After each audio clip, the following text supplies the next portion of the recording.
Hello friends, welcome to study one. Study ওয়ানে স্বাগত। আমরা জানি ওয়েস্ট বেঙ্গল গভর্নমেন্টের গ্রুপ সি এবং গ্রুপ ডি এর খুব শীঘ্রই ভ্যাকান্সি বেরোতে যাচ্ছে এবং এখানে আমরা ম্যাথের যে প্র্যাকটিস কী ধরনের ম্যাথ আছে এবং সেগুলো প্র্যাকটিস আমরা শুরু করবো। তাহলে প্র্যাকটিস সেট আমরা শুরু করছি আজকে। ম্যাথ প্র্যাকটিস কোয়ান্টিটিভ অ্যারিথমেটিক্সের প্রথম কোশ্চেন প্র্যাকটিস সেটের আজকে। একটি শহরের জনসংখ্যা 60,000 থেকে বেড়ে 65,000 হলো, তাহলে জনসংখ্যা বৃদ্ধির শতকরা হার কত হবে? 60,000 থেকে 65,000 হয়েছে, তাহলে জনসংখ্যা বৃদ্ধির শতকরা হার কত হবে? তাহলে ফাইনাল রেজাল্ট মানে হয়েছে কত, শতকরা যখন আমরা কোনো বের করতে যাব তাহলে প্রথমে দেখতে হবে যে কত থেকে কত বৃদ্ধি হয়েছে। সেকেন্ডটা অর্থাৎ ছিল 60,000 হয়েছে 65,000, তাহলে বৃদ্ধি কত হলো? বৃদ্ধি হয়েছে 65,000 মাইনাস 60,000, তাই তো? নিচে লিখবো আমরা সবসময় ইনিশিয়াল রেজাল্ট। ইনিশিয়াল যেটা ছিল প্রথমে ছিল কত? প্রথমে ছিল 60,000, আমরা নিচে লিখে দিলাম 60,000। আর শতকরা বের করার কারণে আমরা 100 দিয়ে গুণ করে দেবো। তাহলে উপরে পেলাম কত? 65,000 থেকে যদি 60,000 বাদ দিই তাহলে পাচ্ছি 5,000, আর নিচে হচ্ছে 60,000, আর পার্সেন্টেজ বের করার জন্য 100 দিয়ে গুণ। তাহলে তিনটে শূন্য আমরা কাটলাম, আবার একটা শূন্য কাটলাম, 2 দিয়ে কাটবে, 5 দিয়ে 10 আর 3 দিয়ে 6, তাহলে পেলাম 25/3। এই কোশ্চেনের অপশন 1 নম্বর কোশ্চেনের অ্যানসার। তাহলে কোশ্চেন নাম্বার 1 এর অ্যানসার হচ্ছে, আমরা যদি এটা পূর্ণ ভেঙে নিই তাহলে 3 × 24 আর 1 25 3, 8 পূর্ণ 1 এর 3, অর্থাৎ question number 1 option C is the correct answer, 1 number কোশ্চেনের অ্যানসার। পরের কোশ্চেন আমরা দেখব প্র্যাকটিস সেটের। কত টাকা 10% হারে 3.1 এর 2 বছরে 2700 টাকায় পরিণত হবে? আমরা আয় বের করতে হলে কি করতে হয়?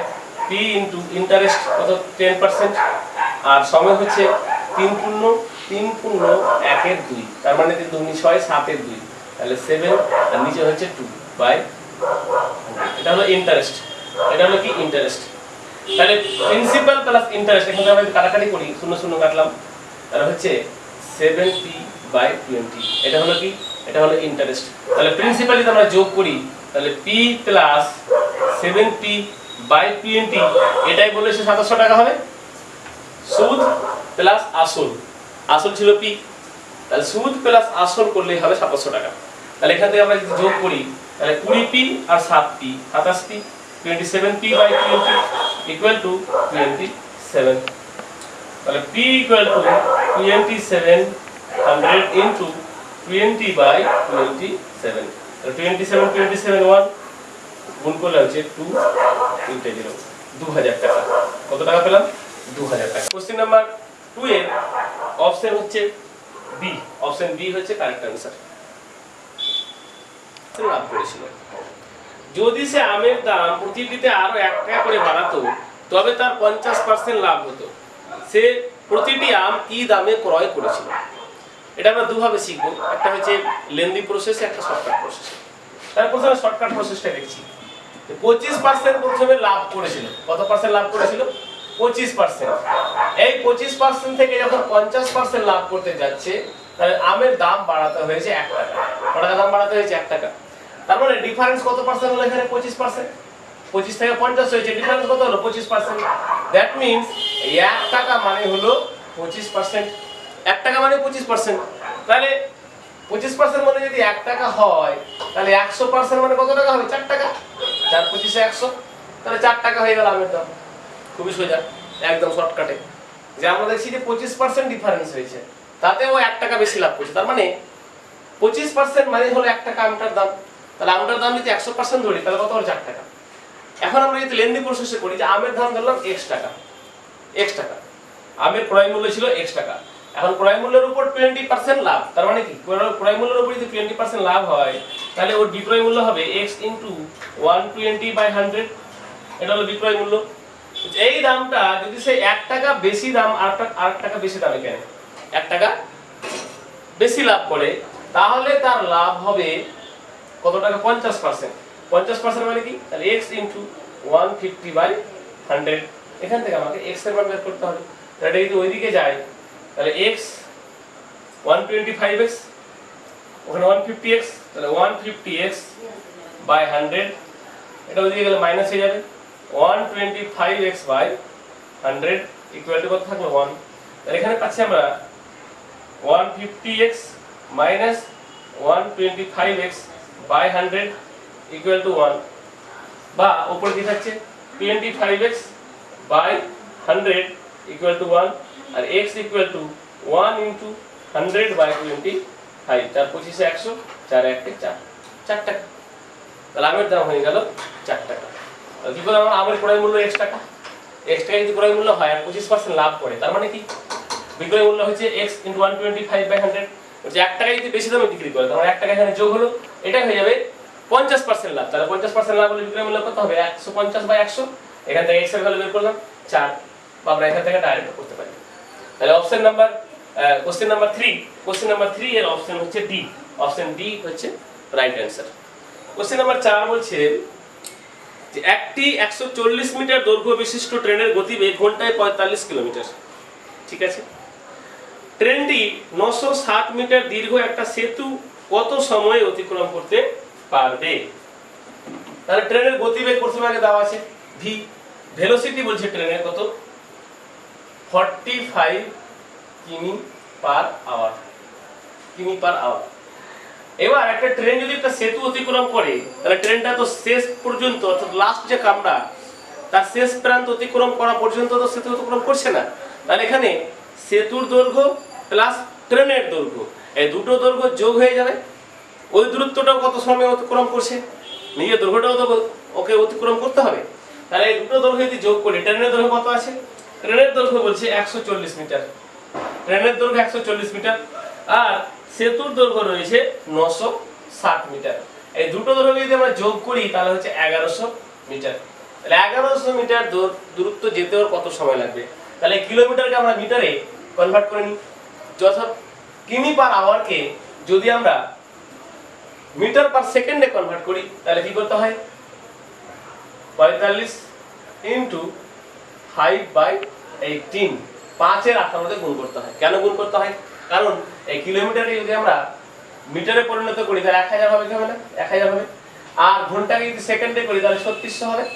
তাহলে 1000 এবং 3600 যদি কাটাকাটি করি, দুটো শূন্য কাটলো, 2 দিয়ে 5 দিয়ে 10 আর 18 দুগুণ 36, 5 এর 18, অর্থাৎ 5 এর 18 দিয়ে গুণ করলে কিলোমিটার পার আওয়ার তখন মিটার পার সেকেন্ডে পরিণত হবে। এটা মিটার পার সেকেন্ড, অর্থাৎ 1 সেকেন্ডে এত মিটার যাবে, মিটার পার সেকেন্ড। যদি ভাগ করি আমরা তাহলে 5 9 45, 9 দিয়ে কাটছি, আর 9 2 18, তাহলে থাকছে 25 এর 2, 25/2 মিটার পার সেকেন্ড। তাহলে 1 মিটার 1 সেকেন্ডে ও যাচ্ছে 25/2 মিটার, অর্থাৎ 25/2 মিটার যেতে সময় লাগছে 1 সেকেন্ড। তাহলে এত মিটার যেতে সময় কত লাগবে? বা আমরা খুব সিম্পল সূত্র রয়েছে, সূত্র কি S সমান VT, S সমান VT, যেখানে S হলো দূরত্ব, S হলো দূরত্ব, V হচ্ছে বেগ, আর T হচ্ছে সময়। আমাকে বের করতে হবে কি সময় বের করতে হবে, তাহলে T = পাচ্ছি কি S/V। এখানে S মানে কত পেয়েছি, S মানে দূরত্ব, দূরত্ব পেয়েছি 1100, আর V মানে বেগ, বেগ কত পেয়েছি 25/2, তার মানে পেলাম 1100 × 2/25। কাটছি আমরা, 4 25 100, 10 থাকলো আবার 100 হয়ে গেল, 4 25 100, তার মানে হয়ে গেল 2 2 4, 4 2 8, আর 4 2 8, 88 সেকেন্ড, 88 সেকেন্ড। তাহলে ট্রেনটা ওই 960 মিটার দীর্ঘ সেতু অতিক্রম করতে সময় লাগবে 88 সেকেন্ড। কোশ্চেনের এখানে অপশনগুলো মিস্টেক আছে, কিন্তু রাইট অ্যান্সার হয়ে যাবে 88 সেকেন্ড। রবি ও কবির, কোশ্চেন নাম্বার 5 বলছে রবি ও কবির যথাক্রমে ঘন্টায় 4 কিলোমিটার ও 6 কিলোমিটার বেগে বিপরীত দিকে হাঁটা শুরু করলো। দুজনে বিপরীত দিকে হাঁটছে। আড়াই ঘন্টা পর তারা পরস্পরের থেকে কত দূরত্বে অবস্থান করবে? বিপরীত দিকে হাঁটা শুরু করেছে, আড়াই ঘন্টা পর কত দূরত্বে যাবে? বিপরীত দিকে মানে কি? সাপোজ এখানে দুজনে দাঁড়িয়েছিল, এই জায়গায় দুজনে দাঁড়িয়েছিল, একজন এই দিকে হাঁটতে শুরু করলো, তো একজন এই দিকে হাঁটতে শুরু করলো, এই দিকে হাঁটতে শুরু করলো এ, তো এই দিকে হাঁটতে শুরু করলো বি। যদি এখানে নাম দেওয়া আছে রবি ও কবির, অর্থাৎ এটা যদি রবি হয় তাহলে এটা হলো কবির। একজন এইদিকে হাঁটছে আর একজন এইদিকে হাঁটছে, দুজন যখন বিপরীত দিকে হাঁটবে ওদের যে বেগ থাকবে সেই বেগ সবসময় যোগ হবে, কারণ একই সাথে একজন এইদিকে দূরে যাচ্ছে একজন এইদিকে দূরে যাচ্ছে, তাহলে দুজনের বেগ কি হয়ে যাবে, যোগ হয়ে যাবে। রবির বেগ বলেছে 4 কিলোমিটার, 4 কিমি পার আওয়ার, আর কবিরের বেগ বলেছে 6 কিমি পার আওয়ার, 6 কিমি পার আওয়ার, 6 কিমি পার আওয়ার। তাহলে আমরা যদি যোগ করে দিই তাহলে কত হচ্ছে 10 কিমি পার আওয়ার। 1 ঘন্টায় তারা দুজনে যাবে, দূরত্ব দুজনের মধ্যে দূরত্ব তৈরি হবে 10 কিলোমিটারের দূরত্ব। তাহলে বলেছে 2.5 ঘন্টায় কত যাবে, খুবই সিম্পল। তাহলে 2 ঘন্টায় কত হচ্ছে, 2 ঘন্টায় হচ্ছে 20 কিলোমিটার, আর 8 ঘন্টায় 5 কিলোমিটার, 25 কিলোমিটার, তাই না? অর্থাৎ 2 × 2.5, 2.5 ঘন্টা, কারণ হয়ে গেল 25 কিলোমিটার। অর্থাৎ 2.5 ঘন্টা পর দুজন দুজনের থেকে 25 কিলোমিটার দূরত্বে থাকবে। খুবই সোজা। কোশ্চেন নাম্বার 5 এর অ্যান্সার অপশন হচ্ছে C, option C is the correct answer. Question number 6 বলছে এ একটি কাজ 12 দিনে সম্পন্ন করে, এ ও বি একসঙ্গে একটি কাজ সম্পন্ন করতে পারে 8 দিনে, তাহলে বি একা কাজটি কত দিনে সময় করবে, কত দিনে শেষ করবে? খুবই সিম্পল। তাহলে বলছে এ একটা কাজ করছে 12 দিনে, এ একটা কাজ করছে 12 দিনে, তাহলে এ এর এফিসিয়েন্সি কত হবে, 1/12, এবং এ প্লাস বি এরা দুজনে একটা কাজ যখন করছে তখন করছে 8 দিনে। তাহলে এ এবং বি এর এফিসিয়েন্সি যদি বের করতে চাই তাহলে হবে 1/8। এখন আমরা যদি বিয়োগ করি a প্লাস b থেকে যদি a বাদ দিই তাহলে b এরই কাজ বাকি থাকবে, তাহলে a plus b minus a, তার মানে 1/8 মাইনাস 1/12। তাহলে এলসিএম কত পাচ্ছি, লসাগু 12 আর 8 24, তাহলে 3 8 24 আর 12 2 24, তাহলে 1 এর 12 1 এর 24। এটা হলো বি এর এফিসিয়েন্সি। এটা কি, বি এর এফিসিয়েন্সি। তাহলে বি কত দিনে কাজটি করবে, তাহলে আমরা উল্টে দেব, তাহলে বি কাজটি করবে, উল্টে দিই তাহলে কত হবে, 24 দিন, 24 দিন। তাহলে বি এর একা কাজটি করতে সময় লাগবে 24 দিন। আমরা সেটাই করতে হবে, কারণ যেহেতু এটা কম্পিটিটিভ এক্সাম। আমরা যদি লম্বা ভাবে করি তাহলে কি করব, এ ও বি একটি কাজ করে 8 দিনে 1 অংশ, তাহলে 1 দিনে কত করবে, 1 এর 8 অংশ। তাহলে এ 1 দিনে করে 1 এর 12 অংশ, অতএব বি 1 দিনে করে 1 এর 8 মাইনাস 1 এর 12, সেখান থেকে এটা বের করব এত অংশ। অতএব বি কাজটি করতে সময় লাগবে 1/1 তার 24 দিনে। তাহলে এটা শর্টকাটে করব।